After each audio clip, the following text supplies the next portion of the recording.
একদিন রাজকুমার ইন্দ্র নিজের বন্ধুদের সাথে শিকারে গিয়েছিলেন। ওনারা একটা সুন্দর হরিণ দেখলেন।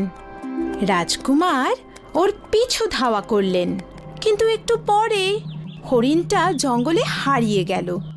নিরাশ হয়ে রাজকুমার ইন্দ্র ফিরছিলেন, আর ঠিক তক্ষুনি উনি কিছু আওয়াজ শুনতে পেলেন। রাজকুমার সেই আওয়াজের দিকে এগিয়ে গেলেন আর হ্যাঁ হ্যাঁ প্রিন্সেস লাবাং। আশ্চর্য, এই পাখিগুলো কথা বলছে কিভাবে?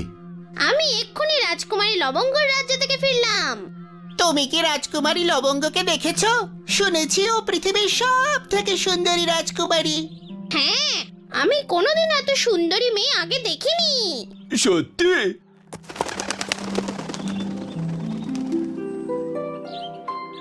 দাঁড়াও দাঁড়াও, আমাকে বলো, এই রাজকুমারী লবঙ্গ কোথায় থাকেন?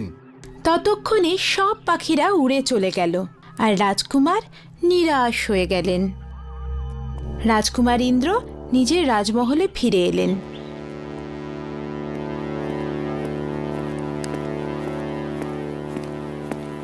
মা, এই রাজকুমারী লবঙ্গ কে, আর ওনার রাজ্যই বা কোথায়? আমি জানি না, হয়তো রাজকুমারী লবঙ্গ বলে কেউ নেই। কিন্তু মা, আমি তো নিজের কানে শুনলাম কথা বলা পাখিদের কাছ থেকে। তুমি কি কথা বলা পাখির কথা বলছো? হ্যাঁ বাবা, আমি নিজের কানে শুনেছি। ওই পাখিগুলো রাজকুমারী লবঙ্গের সৌন্দর্যের প্রশংসা করছিল। আমি ওনাকে দেখতে চাই। রাজকুমারী লবঙ্গ নামে এরকম কোনো রাজকুমারী নেই ইন্দ্র। তাও আমি নিজে একবার খোঁজ করে দেখতে চাই। বাবা, আমি ওনাকে খুঁজতে যেতে চাই। রাজা ধীরাজ সিং আর রানী রূপমতি অনিচ্ছা সত্ত্বেও নিজেদের প্রিয় রাজকুমারকে যাওয়ার অনুমতি দিয়ে দিলেন। এরপর রাজকুমার ইন্দ্র একা একাই বেরিয়ে পড়লেন নিজের যাত্রায় রাজকুমারী লবঙ্গের খোঁজে। সারা দিন যেতে যেতে রাজকুমার ইন্দ্র ক্লান্ত হয়ে পড়লেন, আর উনি একটা নদীর তীরে বিশ্রাম করার কথা ভাবলেন। প্রথমে নদীর জল পান করলেন আর তারপরে খাবারের পুটলিটা খুললেন। আরে, এ কি? সব মিষ্টিতে তো পিঁপড়ে ধরে গেছে। রাজকুমার ইন্দ্র মিষ্টিগুলোকে মাটিতে রেখে দিলেন আর চলেই যাচ্ছিলেন। তখনই পিঁপড়েদের রাজা রাজকুমারকে ডাকল। রাজকুমার, ধন্যবাদ রাজকুমার, আপনি খুব দয়ালু রাজকুমার। যদি তোমার কখনো আমাদের প্রয়োজন পড়ে তাহলে অবশ্যই আমাদের স্মরণ করবেন। রাজকুমার ইন্দ্র এগিয়ে চললেন। কিছু দূর এগিয়েই একটা গোঙানির আওয়াজ শুনতে পেলেন।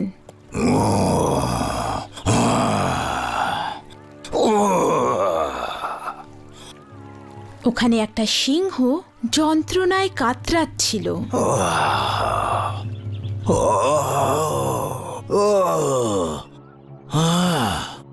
রাজকুমার ইন্দ্র ওই সিংহটার পায়ে ফুটে থাকা একটা কাঁটা দেখতে পেলেন। আমি তোমার এই কাঁটা বের করে দিতে পারি, কিন্তু কাঁটা বার করার পর তুমি যদি আমায় খাবার চেষ্টা করো তাহলে? আমি তোমাকে খাবো না, আমি তোমাকে কথা দিচ্ছি, কিন্তু এই কাঁটা বার করে দাও, আমার খুব যন্ত্রণা হচ্ছে। সিংহটা কথা দেওয়ায় রাজকুমার ইন্দ্র ওকে সাহায্য করতে গেলেন। ও কিন্তু যখন উনি কাঁটাটা ধরে টান দিলেন, সিংহটা জোরে গর্জন করে উঠল আর সিংহী দৌড়তে দৌড়তে এলো। সিংহী রাজকুমারের ওপর আক্রমণ করতেই যাচ্ছিল। ও আমাকে সাহায্য করেছে, এ শত্রু নয়, এ তো আমার পায়ে ফুটে থাকা কাঁটা বার করে দিয়েছে।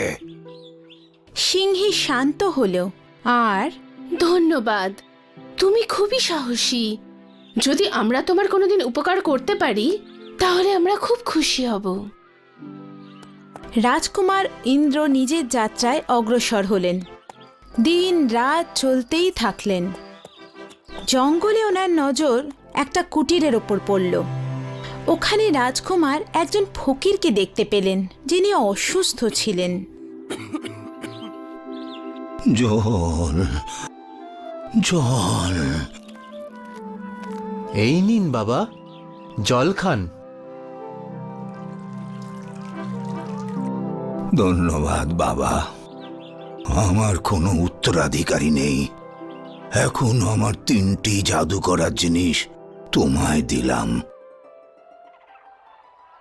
জাদুর গালিচা, এতে চড়ে তুমি যেখানেই চাও যেতে পারবে। জাদুর ঝুলি, এর ভেতর থেকে তুমি যা চাইবে তাই তুমি পেয়ে যাবে, যেমন ধন দৌলত। আর এটা শেষ, জাদুর তলোয়ার, এটা খুব সাবধানে ব্যবহার করবে, কারণ এর আঘাত থেকে কেউ বাঁচতে পারে না। 3টে জাদু জিনিস পেয়ে রাজকুমার খুব খুশি হলেন। জাদু কালিচা,